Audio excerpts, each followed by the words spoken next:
Well, happy birthday, 32nd birthday to Charlie Kirk. Today is Charlie Kirk Day. That's an official holiday. And we're going to expose the Soros Foundation a little bit here. Soros Foundation, which has more communist, more red ties than Donald Trump's coat closet. How's that? Welcome to Doug in Exile. This is where the happy patriots are. This is the first half of the double wide as we honor Charlie Kirk. But today on the Charlie Kirk show, they had Scott Bessent on because he's going to find out the funding of these radical groups, which could be responsible for Charlie Kirk's death. Watch this.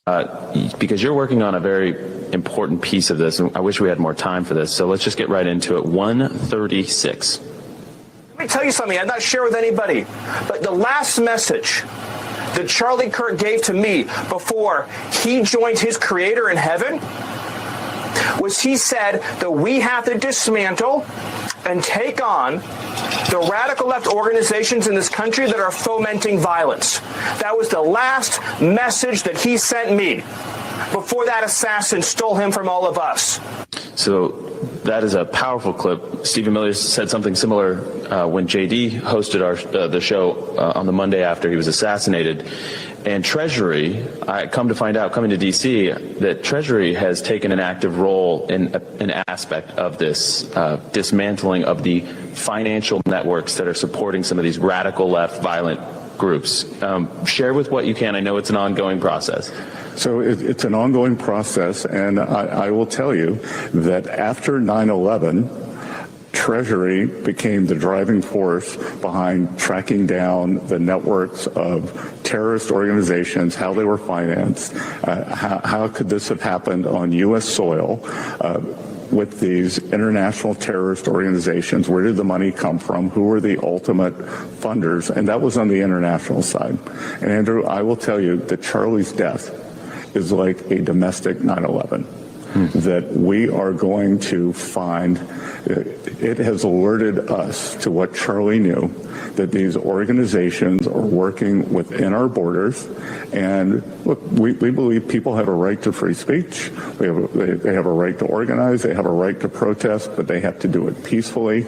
They cannot embrace violence, and we have seen it.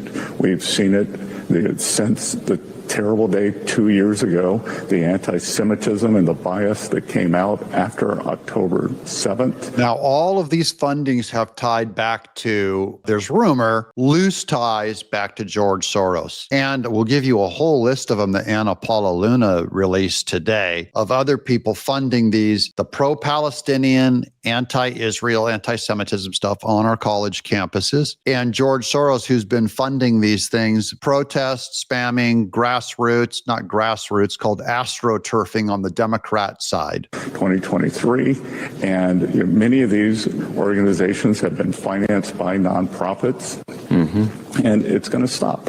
And we are going to, as they always say, follow the money. When you see these groups where all the signs match, they have hundreds of the same umbrellas that they're using. After they cause the mayhem, they have the same lasers that they're using to blind our police force. How are they constructed? Because this takes a lot of money, it takes a lot of organization, and we are going to do that. We have started to compile lists, put together networks, and there's a long record here. And we don't know how much of the support's coming in from overseas. We don't know how much being supported by U.S. nonprofits, C3s that give money to C4s. But this is mission critical for us now, just as after 9/11 and Osama bin Laden, the ultimate culprit, was captured. We are operationalizing this here at Treasury, and we are going to track down who is responsible for this. So Charlie's death has set this off, and we are determined not only to honor him, but to keep our country safe and to ensure freedom of speech on both sides. That we can't, as conservatives, we can't be afraid to go out and speak. I know people are canceling speeches. They're having to bring down the size of the rallies. President Trump was millimeters away from death, and he was not deterred, and we're not going to be deterred.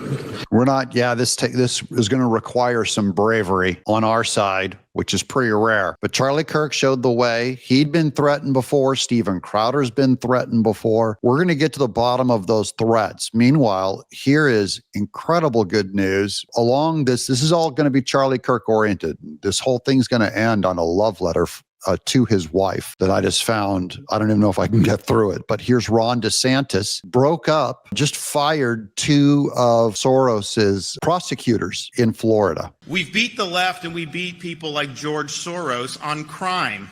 You have in this country these prosecutors that are funded by Soros and other organs of the left, and they get in and they have an agenda to simply not prosecute criminals. We see it in Philadelphia with this guy Krasner. Has been a total disaster and has harmed a lot of people. Same thing with Alvin Bragg, did not prosecute crime. All of his Fani Willis, they let all of the Democrat people go, and then when it's a Republican, they get them. I only want to tie this one because it's funded. They're released. These prosecutors are funded by George Soros to not prosecute crime. So they would be in there ignoring the crimes against someone like Charlie Kirk. Is their goal to allow violent people to go on, and that's how one of their forms of protection. Here's Rep. Anna Paula Luna. This one has an actual long list of her where she's exposing these people, funders. This is Anna Paula Luna.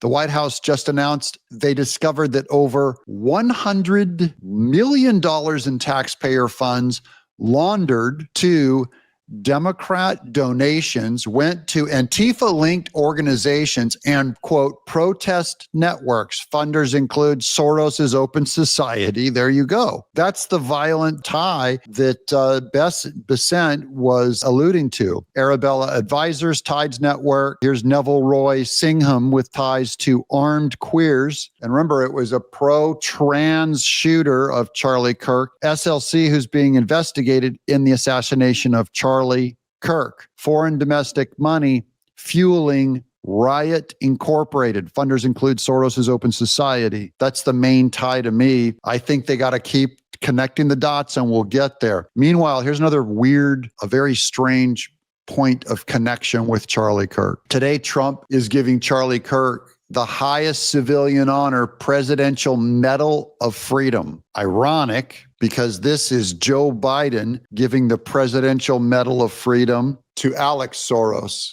So the son of George Soros, who has taken over the organization to fund everything. So Joe Biden gives the Presidential Medal of Freedom to Alex Soros, and Donald Trump gives the Presidential Medal of Freedom to what could be one of Alex Soros's victims, Charlie Kirk, today. Here's Trump to award Charlie Kirk top honor amid crackdown on left-wing groups. Good. Crackdown hard on him. Washington, October 14th. Reuters. President Trump is set to award the Presidential Medal of Freedom, the nation's highest civilian honor, to slain conservative activist Charlie Kirk at a White House ceremony today. Kirk founded Turning Point USA and was fatally shot on September 10th while speaking at an event in Utah. Kirk's assassination has become a rallying point for Republican president who has used it, hardly, to energize his base. See, they're trying to say that Trump politicized it, which is false, and pushed for sweeping measures by the state against what he calls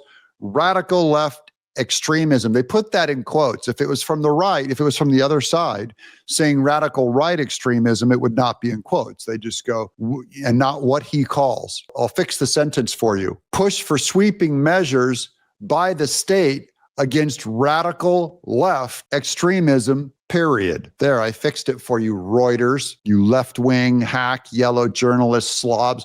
The Trump administration has launched a broad crackdown on left-wing organizations, deploying multiple federal agencies, including the FBI, Department of Homeland Security, and the IRS to investigate and disrupt groups accused of funding and organizing political violence. Good. Here's more. Here's Turning Point USA in honor of Charlie Kirk's 31 years on Earth. Today would have been his 32nd birthday. Here's 31 ways to live like Charlie. I'm going to read a couple of these. Number one, honor the Sabbath. Number 2, journal every day. Number 3, send scripture to friends. Number 4, have conversations with people you disagree with. Number 5, register to vote. Number 6, get married. Number 7, have kids. Number 8, go to church. Number 9, work out. That's one that I can work on. How's that? Get sun. Number 10. This is a list that we can all work on. I thought I'd share some of the positive highlights. Here's the Trump War Room posted. Just got back from the Middle East. What a point in time it was. The crowd for Charlie Kirk's Presidential Medal of Freedom presentation is so big and enthusiastic that I moved it out to the new Rose Garden, where everyone can see the Presidential Wall of Fame and the Palm Court renovation. Enter through the main south entrance. He gives some directions there. And then here's another Obama gift. The Smith-Mundt Modernization Act of 2012 allows the government use the media to spread propaganda. They're saying to rename it the Charlie Kirk Act to end propaganda. We're going to take another look at that and see how that goes. And now, as promised, here's the final love letter. This is being held. That is the letter held by Erica Kirk with their baby in the background. I'm going to read it to you. I had Grok interpret the handwriting. Oh, Jesus is so inspired and uplifting. I am so thrilled to be on this journey with you. I am humbled by God's grace and pleased for TPUSA. You also feel our Lord. As you like to say, this is but normal. Believe that night. I am so touched by your support of me and my mission and my dreams. I pray God, since Abraham and Flint, we can play a small role in this in some way. I know things can get real out of hand with good kids at home, but you do an amazing job balancing it. I'm so in love with you and want to serve you any way that I can. I love you, with a little heart down at the bottom. CK for Charlie Kirk. And we just want to honor him right now and say a prayer for Erica, if you will, with me, and let's observe with respect Charlie Kirk's birthday today. I'm Doug in Exile. More to come.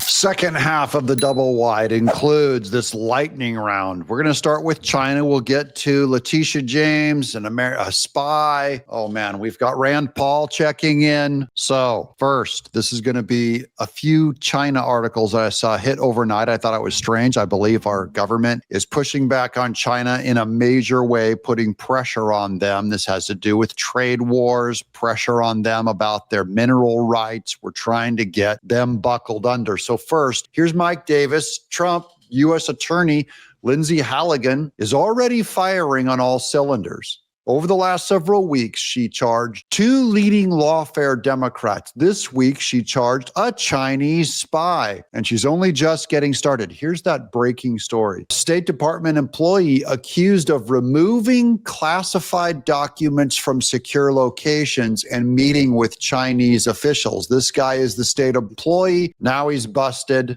This is the arrest document. I'm going to keep going here on China real quick. This is Secretary Marco Rubio. I saw this one hit yesterday in honor of Charlie Kirk. I thought we'd continue down this path. The United States condemns the Chinese Communist Party's recent detention of dozens of leaders of the unregistered Zion Church in China. So there's 30 pastors at this Zion Church. It is not a state-sponsored church in China, and they imprison the pastors. Marco Rubio is demanding they be released, including prominent pastor Mingri Ezra Jin. We call for their immediate release. So this is going to be along free speech violations for China. Wait, there's more. Here's Stephen Moore. The U.S. relies 100% on imports for 15 critical minerals and 95% for rare earths, mostly from China, with Russia in second. These minerals are critical for our military and modern weapons. Someone explain why we source them from communist China instead of Montana and Colorado, our own United States. I'll tell you why. Environmental lunatics won't let us mine our own minerals.